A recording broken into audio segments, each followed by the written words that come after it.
Mabuhay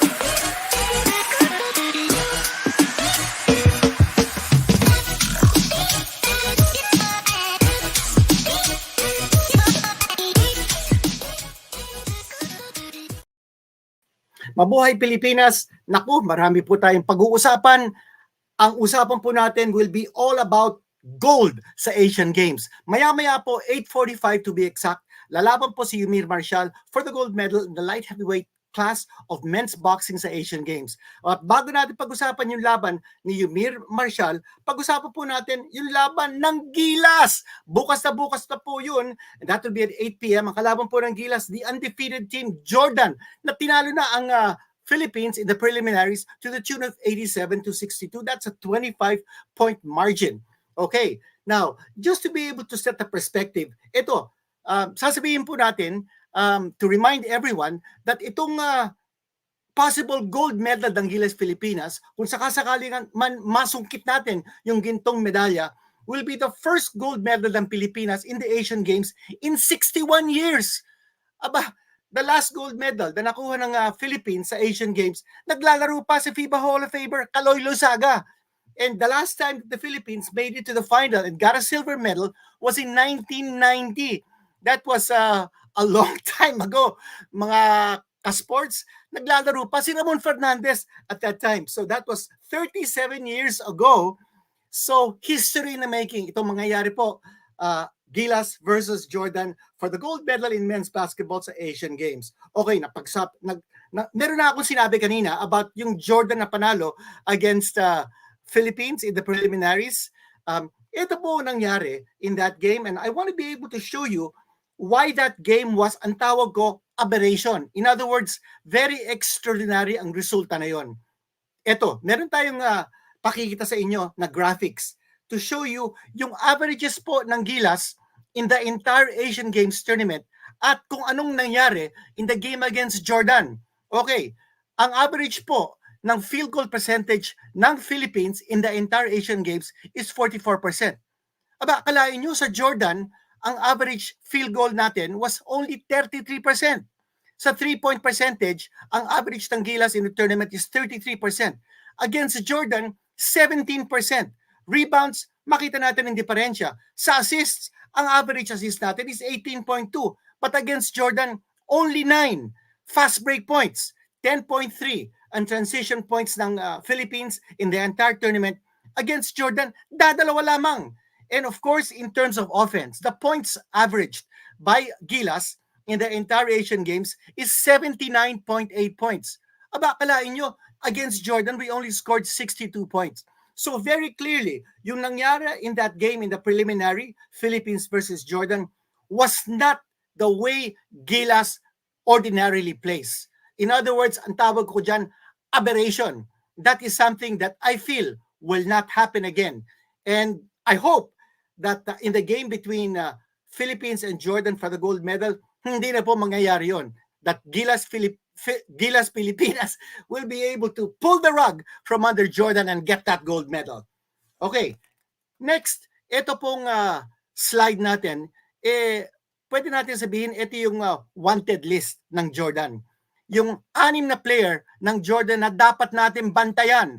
Unang-una, 6'7" si Rondae Hollis Jefferson. Pakita ulit natin yung yan, yung ating graphics. Rondae Hollis Jefferson, alam po natin, is a 6-year NBA veteran. Naglaro yan for TNT, led TNT to a championship in the last Governor's Cup. And in the game against the Philippines, he scored 24 points, he had 6 rebounds, and had 9 assists. Nako, so all-around player ito, no? Ang susunod na player nila na dapat bantayan natin is a 6'11" naturalized player. Ang pangalan po niya, John Bohannon, and he's 32 years old.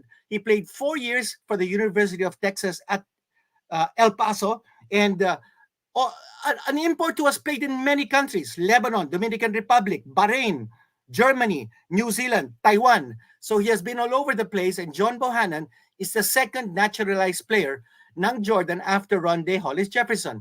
Ang pangatlong player na dapat natin pantayan is Freddie Ibrahim. Siya po ay born in Canada. He is also a naturalized player, although he has Jordanian descent. He played 4 years for the University of Tampa. That's a Division II school in the US NCAA. Has also played in Saudi Arabia and Palestine. Now, this guy is a sharpshooter. Against the Philippines in the preliminaries, he had 17 points, 3 rebounds, and 5 assists. 3 out of 7 from three-point distance. That's 43%. Dapat bantayan natin itong point guard, Freddy Ibrahim. Pero binago na niya ang kanyang pangalan for the Asian Games. Ang tawag ng ngayon sa kanya, Fadi Mustafa. The next is Mohamed Hossein, who is 6'11", 33 years old. He's a veteran of 3 FIBA World Cups. Next is 6'3", Sami Bzai. He's 29 years old. He played for Southeastern Oklahoma State. So gusto sabihin, may US NCAA credential yan. And finally, yung 6'10 player nila si Ahmad Al-Dwairi. So those 6 players, yun ang pwede natin sabihin, marked men ng Gilas Pilipinas paglaro natin against Jordan bukas. Okay, our next slide is the top performers ng Gilas Pilipinas. Okay, number 1 in the list is Justin Brownlee. Ito po ang mga averages niya in the entire Asian Games so far. 24 points, 7.5 rebounds, 3.3 assists. Tapos si Junmar Fajardo also averaging double-figure points.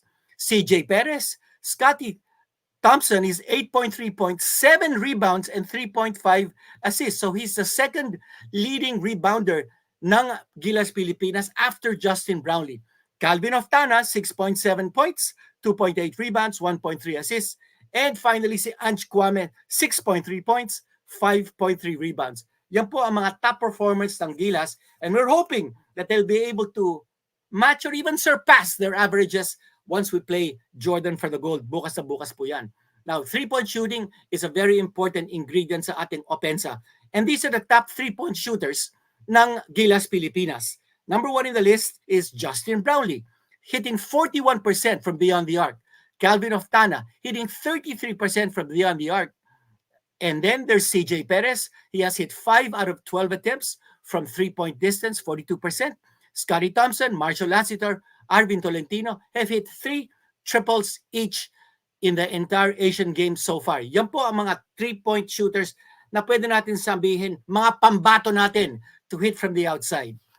Okay, and now we have our Dean's List. Ito po dapat gawin ng Gilas Pilipinas upang manalo against Jordan. Unang-una, dapat tulukan naman natin si Justin Brownlee. Hindi naman po pwede si Justin na lang palagi. He has scored and he has delivered the big blows in that 1-point win over Iran and the 1-point win over China. So I think a lot of local support kailangan na kailangan because I think ma-anticipate natin that Jordan is going to put or try to put the clamps on Justin Brownlee. Palagay ko si Rondae Hollis Jefferson mismo ang dedepensa kay Justin Brownlee. When that happens and Justin is not able to get his usual shots and good looks, dapat yung kanyang mga local na kakampi ready to rumble, ready to score, and ready to shoot. Pangalawa, harangin natin ang mga passing lanes ng Jordan because si Rondae Hollis Jefferson had 9 assists against the Philippines. Cannot be.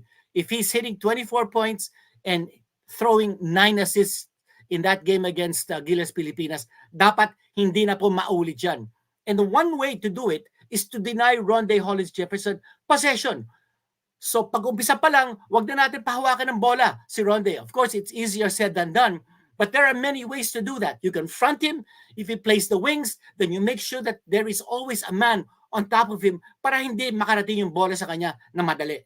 And then, of course, you box out sa ilalim because we were out-rebounded by Jordan in that first game in the preliminaries. Kailangan natin box out sa ilalim, makakuha tayo ng offensive rebounds, second chance opportunities, and if we get defensive rebounds, make sure na kailangan natin paspasan ng laro.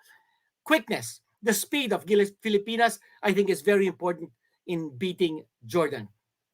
So yan po ang ating Dean's List in that game between the Philippines and Jordan. Now, meron tayong mga videos na nakuha na ipapakita natin sa inyo showing the magnificent miracle shots ni Justin Brownlee. Ito yung unang-unang 3-pointer niya. And that was a wonderful shot, and that was a close-range shot, a 2-pointer by Justin Brownlee. Kita mo naman ang ginawa ni Justin. He was all over the place. He was defending, he was scoring, and here's a 3-point shot that made it for China. But then CJ Perez hitting, and then Justin Brownlee, top of the key, hitting that shot, and then another shot by Justin Brownlee, and then ito yung pamatay. That last shot that we saw previously, that was the killer blow that brought Gilas to victory by 1 point. And some magnificent performances by Scotty Thompson, by CJ Perez, and of course Justin Brownlee. What about that magnificent 3-point shot? Ito na naman si Justin scoring, and that was the blow. That was the icing on the cake. Napatawag na timeout si Sasha Djordjevic, the Serbian coach of China, but to no avail. China had the last gasp at the basket pero hindi nila naipasok. Now, if you remember in 2019 in the FIBA World Cup, yung Chinese coach na Serbian, si Sasha Djordjevic, meron siyang binitawan na medyo masakit na sinabi niya tungkol sa laro ng Gilas Pilipinas. At ang sabi niya, lacking in quality ang Gilas. At parang he hinted that teams like Gilas should not even play in the FIBA World Cup because they don't belong to the high echelon of play of the European countries. Pero ngayon, si Djordjevic is the coach of China at nakarma siya mga kasama, mga kasports, because not only has the Philippines beaten China once, but twice. First in the FIBA World Cup by 21 points at Djordjevic absorbed that loss, and then before an adoring home crowd in China, tinalo po ng Gilas Pilipinas once more si Djordjevic, this time by 1 point. Okay, meron pa yata tayong ibang mga videos on Justin Brownlee na maganda sanang panuorin ulit natin. Now, here's the game against Iran. And you see Justin Brownlee wearing number 32, giving up the ball. You see the ball movement ng Gilas Pilipinas.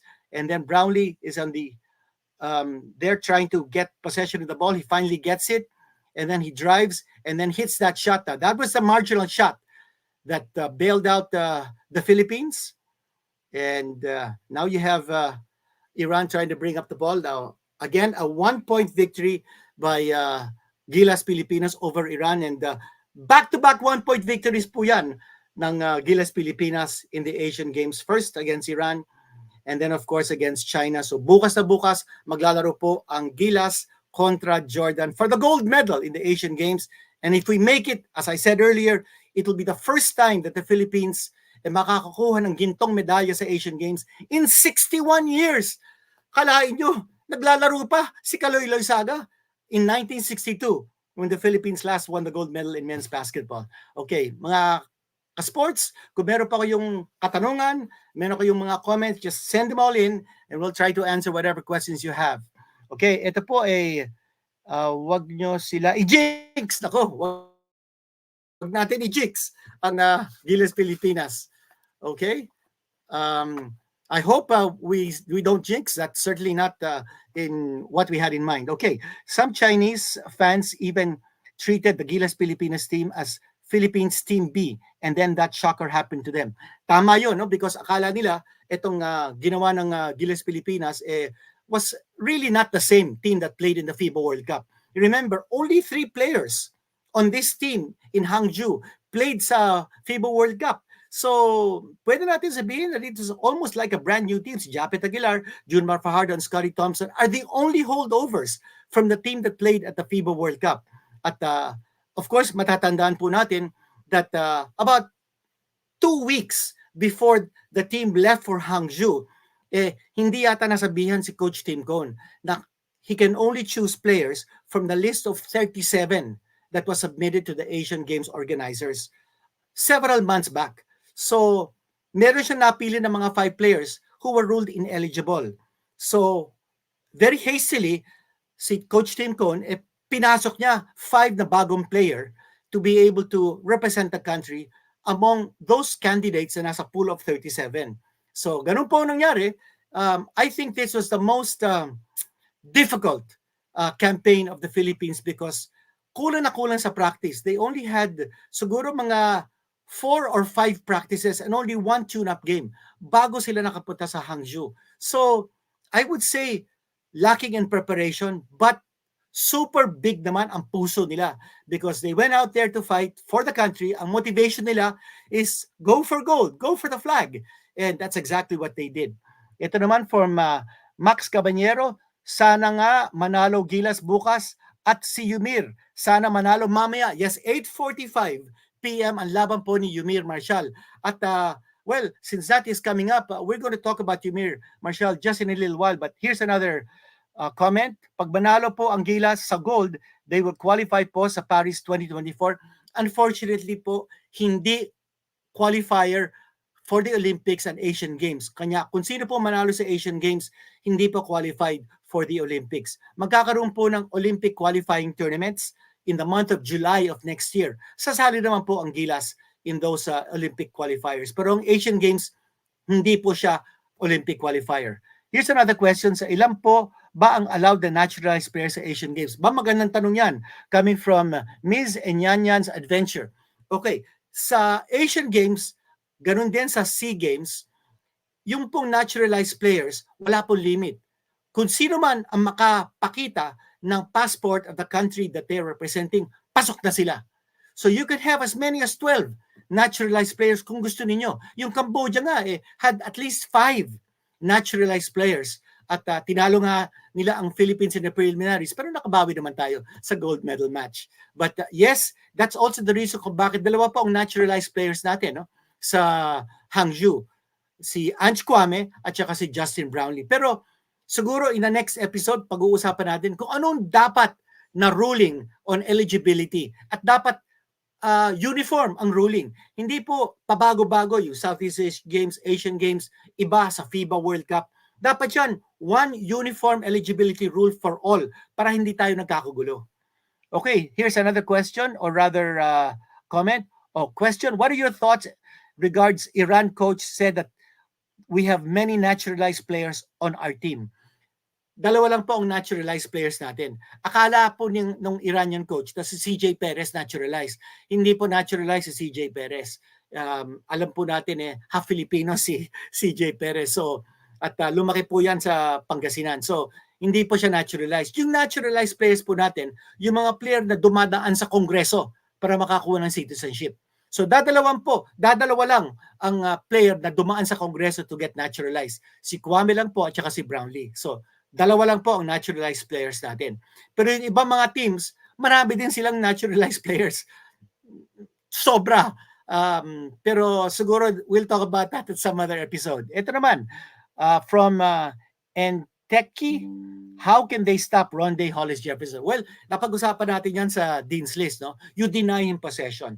Now, you would expect Rondé Hollis Jefferson to probably bring the ball up para hawak na yung bola. Instead of staying in the wings, playing the 3 or playing the 4 position, and then waiting for the pass. Because if that happens, hindi siya mapapasahan. Because we will be denying him, ipapressure din natin yung ball carrier o yung magpapasa sa kanya. If he posts up, ganoon din ang mangyayari. We'll try to deny him. Maybe we can double him as soon as he gets the ball, so he will be forced to pass. So the only way that he can touch the ball is siya na magdadala ng bola for Jordan. If that happens, all we do is trap him. You force him to give up the ball and not for an assist. So you force him to give up the ball to someone who will not be in a position to score. So meaning the trap should come before he crosses the timeline, if in case he's the one dribbling the ball. So dapat mabasa nyo kung anong gagawin ng Jordan with Rondé Hollis Jefferson. But I think the key is you deny him the touch, you deny him the possession, you deny him a good shot, and you deny him the ability to pass the ball. Ito naman po from Aljun Buatan, is there a possibility na same lineup and some coaching staff ang maglaro sa Olympic qualifiers na maganda ang performance nila ngayon? Or is it true na may foreign coach daw na i-recruit? Magaganda itong mga tanong na nakikita natin dito. Unang-una, would this be the same team? It's very possible. The Olympic qualifiers will be in July. So, parang nakita na natin, maganda yung chemistry nitong team. And of course, galing lahat sila sa PBA. So, madaling hugutin. We're not going to rely so much anymore on the players who are playing overseas because mahirap kasi makakuha ng release from the mother clubs. Kung lahat mga PBA players, mas madaling kausapin ng PBA for them to lend the players. As far as who the national coach will be, ako ang boto ko si Coach Tim Con. Kita naman natin ang ginawa niya, no? Miracle coach si Coach Tim Con for what he has done for the Philippines in the Asian Games. Pero ito yung pangalawang tanong, is it true that may foreign coach? Okay, sasabihin ko na, nang merong kinakausap ang mga leaders ng SBP na foreign coach to possibly take over the national team. Pero hindi pa natin pwedeng sabihin kung sino siya at wala pa namang konfirmado, wala pa namang pirmahan, and possibly the talks will come into fruition after the Olympics because doon lang kasi magkakaroon ng linaw kung sino yung mga coaches available for national team duty. So, yan lang po ang masasabi ko tungkol doon. Okay, meron pa. From Liz, iba din talaga ang maturity ng mga PBA players natin. Halatang sanay at hinasa sa mga playoffs at crucial games sa liga natin. Totoo yan. I think the PBA players are the best players in the land. At si Coach Tim Con mismo ang nagsabi that I would much rather have a team, a national team, made up of PBA players because the best players in the country are in the PBA. Doon sila naglalaro. Now, yung mga players na marami na naglalaro abroad, sila Dwight Ramos, sila Renz Abando, lahat sila magagaling. Sila Carl Tamayo, RJ Abarrientos, Juan Gomez de Liaño, AJ Edu, Kai Soto.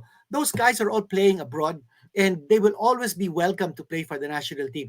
Ang problema lang kung minsan, hindi sila nare-release ng kanilang mother teams. And that's the problem. Ito sa Asian Games, yung Japan, ayaw i-release yung mga players natin doon. Pero yung mga players ng Japan national team sa Asian Games, nabigyan ng release. Some of them are starters for the Japanese B-League. Ba't sila nabibigyan ng release? Yung mga Pilipino, hindi. So, yun ang mga dapat tanong natin because parang hindi yata patas yung trato sa mga Filipino players who are playing overseas, especially in the Japanese B-League. Yan. Meron pa. From Mark Gabriel Miralles, after the Asian Games, what's next for Gilas?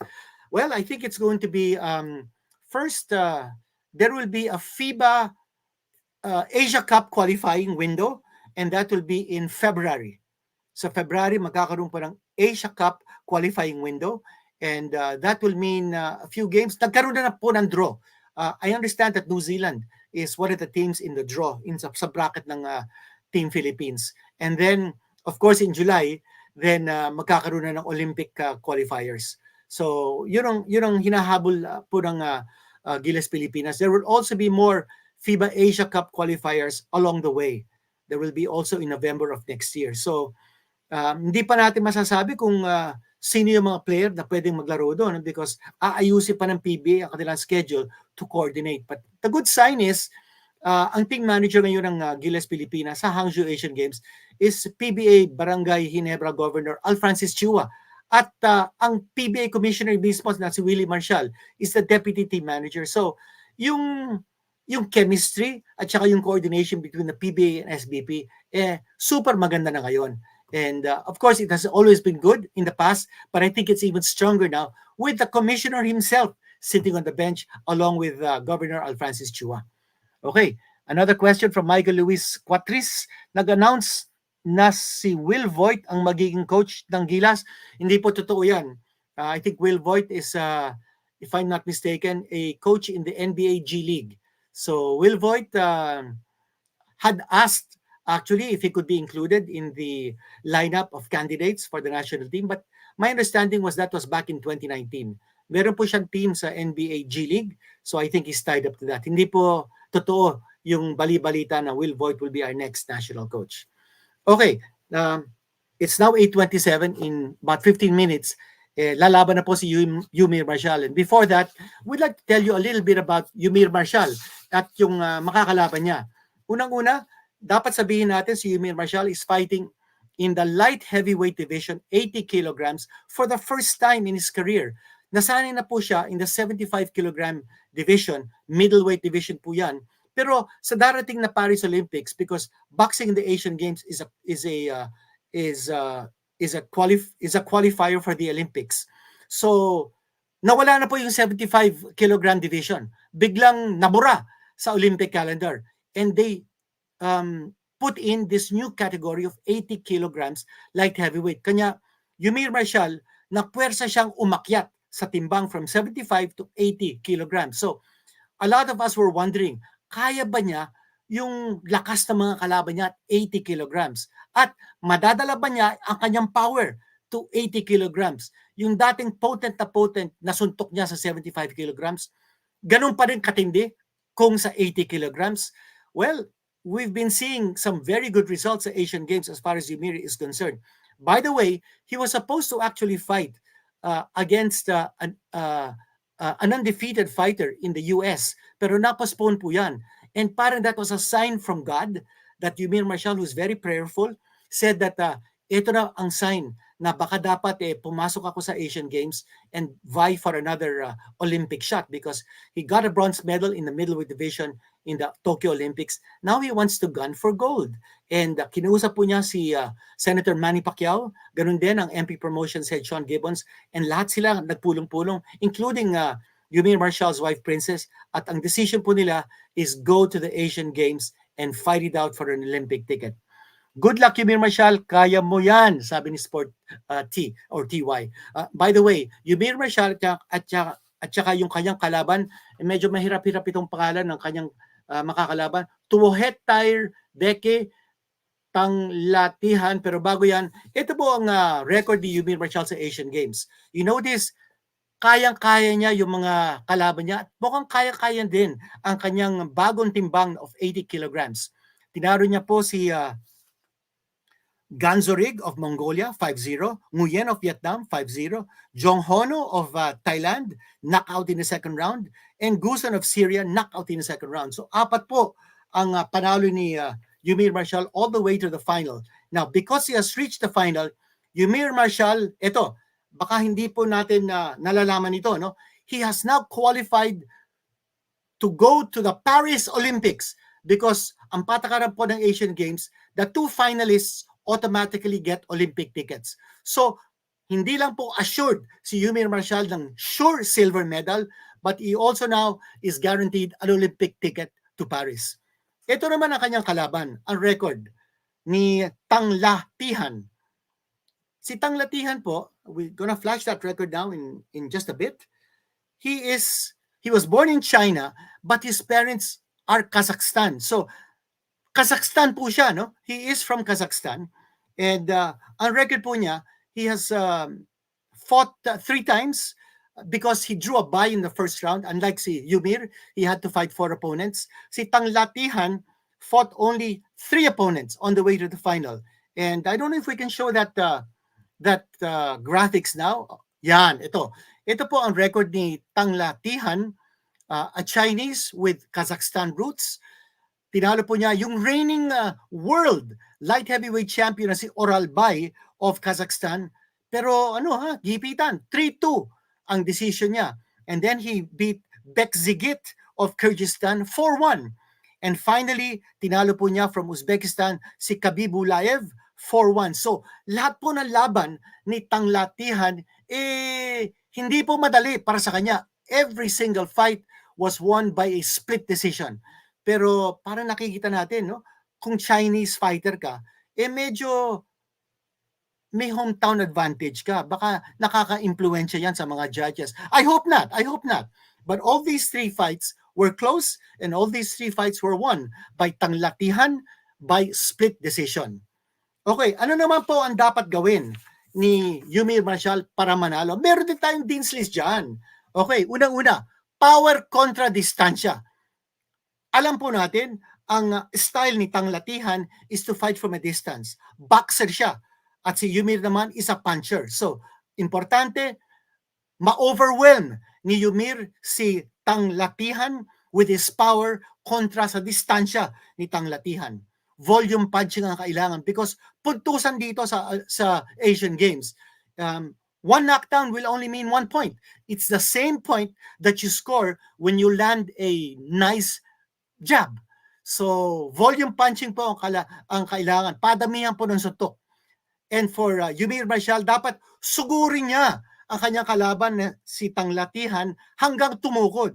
So that means all-out pressure from the very first bell. Bigyan na todo lahat ni EUMIR Marshall ang kanyang pressure, ang kanyang power, and make sure that hindi makatakbo itong kalaban niya because alam natin tatakbo yan because he likes to punch from a distance.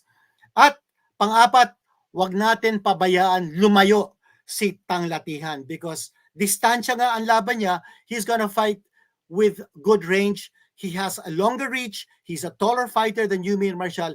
Gamitin niya ang kanyang mga advantage in terms of physique and reach to be able to move away from Eumir Marshall. So yan po ang apat na dapat gawin ni Eumir Marshall para manalo in his fight at 8:45. Mangyayari po yan in about 10 minutes from now. Lalaban na po si Eumir Marshall against Panglatihan of China in the light heavyweight final of men boxing sa Asian Games. Yan po, Dean's List. Now, meron po tayong mga videos na ipapakita sa inyo. Wala kung we were able to get those videos of Eumir Marshall scoring spectacular knockouts in the Asian Games. If we do have those videos, maybe we can show them now. I'm not sure if we were able to get those videos, but just the same, we want to be able to wish Eumir Marshall the best of luck. I know that he will make us proud no matter what, win or lose. He already has a guaranteed ticket to the Paris Olympics at meron na din siyang silver medal, but hindi po siya kontento with just a silver medal. He's gonna go for gold. Last time po na lumahok si Eumir Marshall sa Asian Games, he got a bronze medal. So this time he's hoping for a gold. Ito naman po from Rari M Gaming, patulugin dapat. Well, totoo yan. Dalawang beses na pinatulog ni Eumir Marshall ang mga kalaban niya sa Asian Games. Kung mapatulog niya itong kalaban niya from China, tapos na yung boxing. And if he can do that in the early rounds, para hindi na po pumasok sa judges scorecards. Dapat maubos na niya kaagad itong kalaban niya, tapusin na niya, get that gold medal, and score a knockout. Now, Panglatihan, gaya na sinasabi natin kanina, he's representing China proudly. He was born in China, but you know his parents were Kazakhstan natives, so he is from Kazakhstan, but born in China. So he represents China in these Asian Games. By the way, si Panglatihan this year won the silver medal in the World Boxing Championships in the light heavyweight division. So medyo sanay na si Panglatihan na lumaban sa 80 kilogram division. While si Eumir Marshall, this is his first time nasasabak siya in the light heavyweight division. That may or may not play a factor in this particular fight, especially since nakakaapat na laban na si Eumir Marshall at this weight division, and he has been able to prove himself very, very well because he has won all those 4 fights very handily. Ito naman po from Cecil Yang, sana hindi umabot ng 3 rounds para hindi na matuloy ang laban. Yes, yan po ang pagdadasal natin. Sana po hindi na umabot sa 3 rounds para wag na ho mag-scoring yung mga judges. Tapusin na kaagad ni Eumir Marshall. Let's score a knockout and win that gold medal because that will mean so much for the country. Sa pagkaalam ko, dadalawa na ang ating gold medal from the Philippines in the Asian Games. Si EJ Obiena, and by the way, magkakaroon po tayo ng special episode on EJ Obiena at kani-kanila lang po na nakausap namin ni Dayan Casillejo, si EJ. And it's a 30-minute interview. Exclusive po yan. You will be finding out more about EJ Obiena than you've ever known about him before. One of the questions that we asked, anong iniisip niya kung nasa taas siya ng ere just before he clears the bar? Para ba siyang Superman na lumilipad? Yan ang isa sa mga tanong natin kay EJ Obiena. Mapapanood po natin yan sa PlayItRight TV. Okay, here's something from Melchor Malyari. Parang yung ginawa lang ni Canelo kay Charlo. Yes, yung perfect strategy sa laban na yan, sir. Yes, exactly. No? But we want this to end. And if Eumir Marshall can fight like Canelo Alvarez, yes, I think the gold is in the bag. But you know, you can't discount itong kalaban niya, si Panglatihan. He is a smart fighter. Meron siyang technique, meron siyang skills. He likes to fight from a distance, kaya na sinabi natin. So, dapat magandang strategy ni Eumir Marshall para wag magamit yung distansya ng kanyang kalaban. And this is from Jeremy Pangilinan, mas mahusay na boxer ang Kazakhstan kaysa sa Chinese. Totoo yan. Yung Kazakhstan fighter na sinabi natin na tinalo niya, si Oralbay, yung reigning world champion, I think a better fighter. And I think in that first fight between si Panglatihan at saka si Oralbay, dapat yata nanalo yung taga Kazakhstan eh. Pero, you know, because of the hometown factor, the influence, nanalo siya by 3-2 split verdict. So I hope that this doesn't happen to Eumir Marshall. Ito naman po from Julie's, Boss Dean, any thoughts kay Meggy Ochoa winning gold? Yes, yes, from Jiu-Jitsu. Meggy Ochoa. Sinabi natin kanina, dalawa na naka-gold medal for the Philippines sa Hangzhou. Hindi lang po natin nasabi yung pangalan ni Meggy Ochoa. And she's a two-time former world champion. And she has proved her mettle just at the time when the Philippines badly needs a gold medal. She has delivered for the Philippines. Congratulations po, Meggy Ochoa. Nakausap na natin actually si Meggy dito sa PlayItRight TV in one of our previous episodes. Ito naman po from Raymark Veloso, speed advantage ni EUMIR. Go for gold.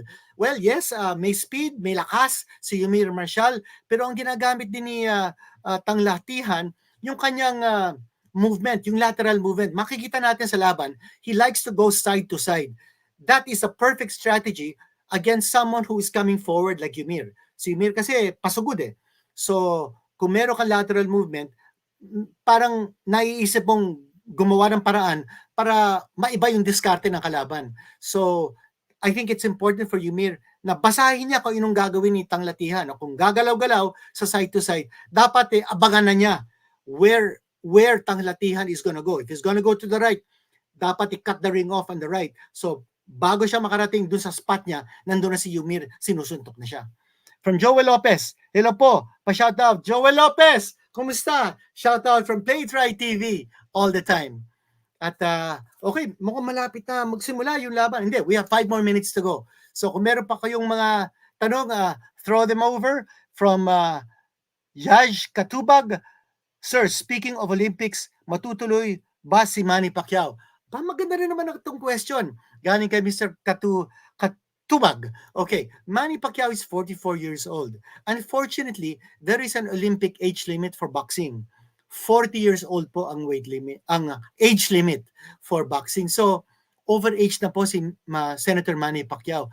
Not unless the International Olympic Committee makes an exception, which I seriously doubt, because if he makes an exception to Manny Pacquiao, they will have to make an exception for everyone. Not only that, the usual rule of thumb ng Olympics for professional fighters is dapat meron lang sila at the most mga 10 professional fights. There have been some rare exceptions. In the last Olympic Games, I think there were 3 professionals. One of them was even a former world champion. Pero they did not even reach the medal round.